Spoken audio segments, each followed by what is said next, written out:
good evening, and welcome to this also. Today we're going to talk about Prime Minister Narendra Modi visit to Russia. It happened since first time since 2019, since he became the Prime Minister of India last month when he won the election of India 2024, not by the majority of the vote as his party asserted that we would win or we would make a victory by 400 some seats in parliament. That's not happened. That's not what happened over there. But still, he made a victory and he became the Prime Minister of India with an amalgamation or with a little bit help of Nitish Kumar, the PR CM, by the way, after luring him or after ensnaring him into some of his words like you may get the seat of House Speaker or something. I don't know. I'm not going so deep into that. That is a different topic. I'm here to talk about what exactly happened. When our Prime Minister Modi visited Russia from July 8 to 10, I guess, if I'm not wrong. So since from July 8 to 10, Prime Minister Modi was there, the 2-day visit of Prime Minister Modi to Russia. He received a huge welcome from Vladimir Putin. And I could see very easily how Putin was happy to hug him. And it was like really after a long time, since 2019, he hasn't made any you can say tours to Russia, and he received a warm welcome from Russian President Vladimir Putin.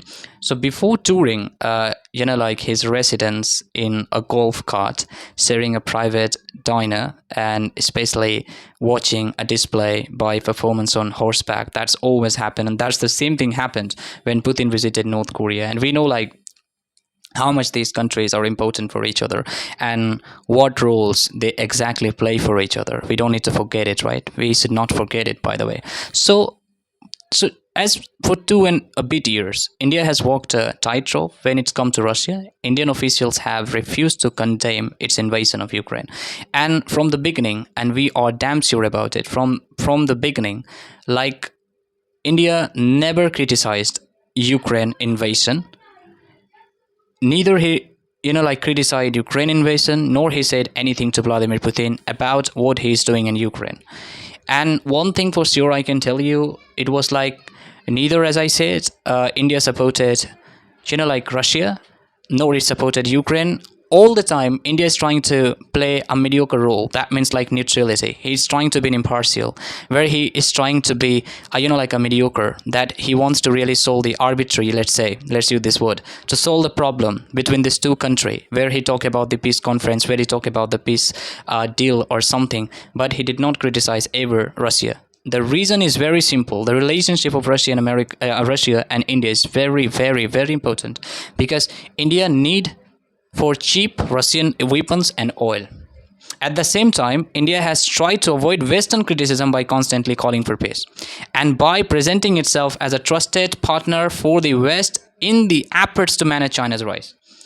The thing we have to understand, Prime Minister Modi did not say about anything like that during the meeting between these two people, during the meeting with the President of Russia, Vladimir Putin. Things we gotta understand, which is very critical, could be problematic, and even could be something controversial for yourself to accept it. We need cheap oil and gas from Russia. We need cheap weapon from Russia. We have to accept it. If we don't accept it, we are the foolish one.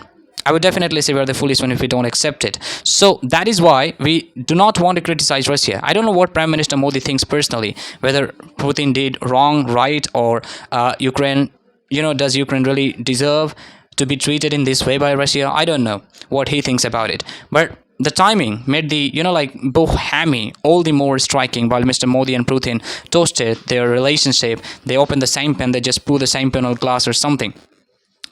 But why this thing is in the news? We have to understand just why.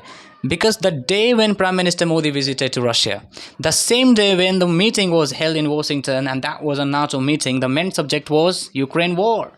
The main subject was Ukraine war, where Joe Biden clearly asserted that no matter what, we are going to support Ukraine.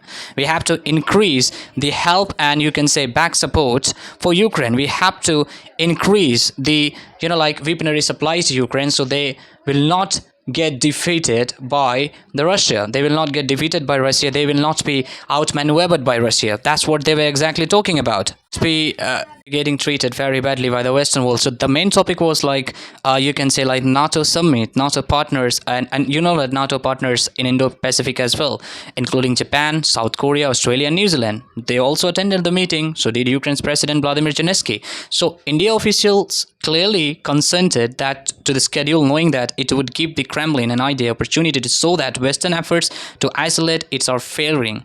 Right? It's failing clearly. Mr. Modi, nonetheless, appeared to have been caught off guard when just before he arrived, Russia launched its deadliest missile barrage on Ukraine in months, killing 44 people at sites, including a children's hospital in Kiev.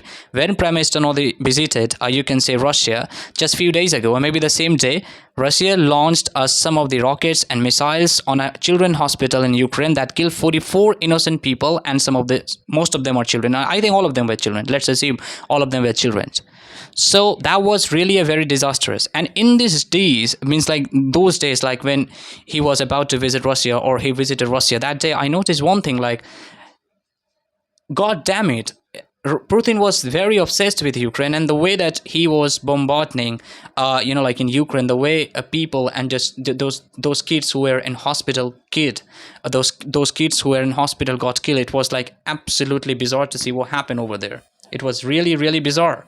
What it's all about, right? Mr. Modi addressed the missile attack obliquely the next day, telling Mr. Putin that the death of innocent children was painful and terrifying. He called again for peace talks, but he did not assign blame for the strike on the hospital, which Russia attributed without evidence to a Ukraine anti-missile system. Ukraine says it has recovered fragments of a Russia's cruise missiles at the site.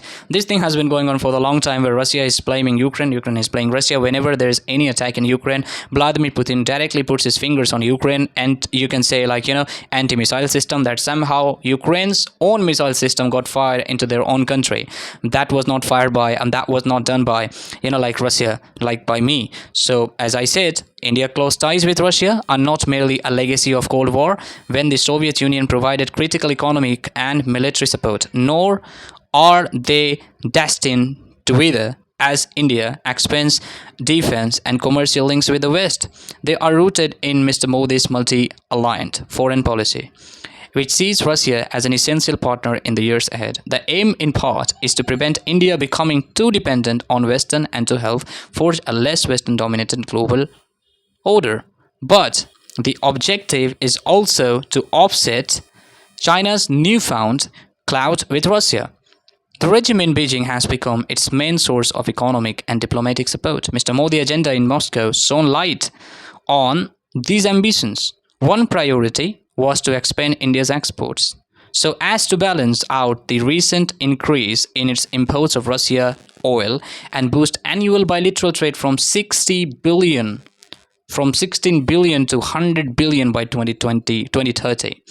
The two leaders discussed a new shipping route through the Arctic and another between Vladivostok and Chennai, describing Russia as an all-weather friend, all-trusted ally. Mr. Modi announced the opening of 2 new consulates in Russia and talked of cooperation in space exploration, nuclear energy, and medicine.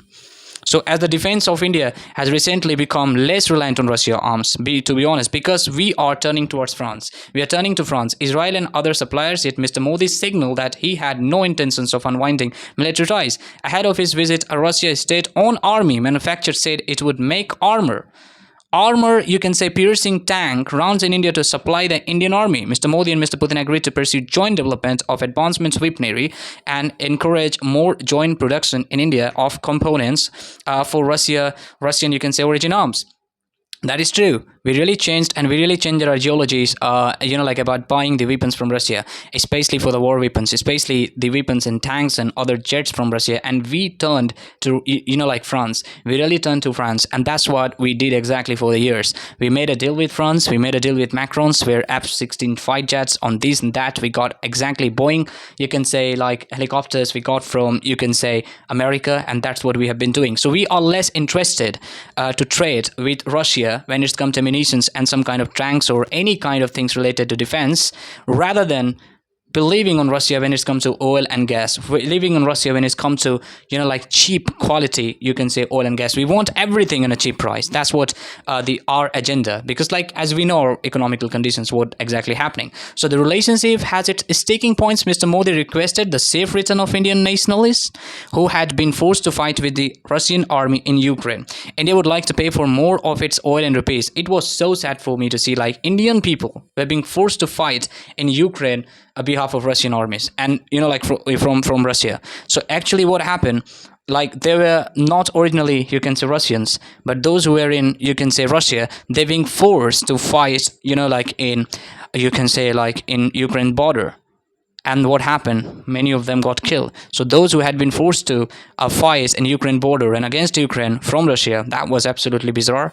And that's Prime Minister Modi said. And he said like immediately these people will be released and these people will be going to their home country. India would like to pay for more of its oil and rupees. And it has been frustrated by delay in the delivery of Russian weapons. Nonetheless, Mr. Modi has made it clear that India's ties with Russia are set to deepen. And neither Western pressure nor Russian atrocity seems likely to change it. Thank you very much for stopping by and watching this video. I'm Silent Sorry, the public speaker. I always make very fascinating videos like current affair, book reviews, and you can say like sometimes I really make videos on philosophy, some of the questions, like many things by the way. So I would try my level best to make a video on NATO summit. I'm not saying that I'm promising you, but I would try my level best to make it on. Nowadays I'm very busy, to be honest, so I will try my level best, but still thank you very much for watching and stopping by. Have a good day. Take care.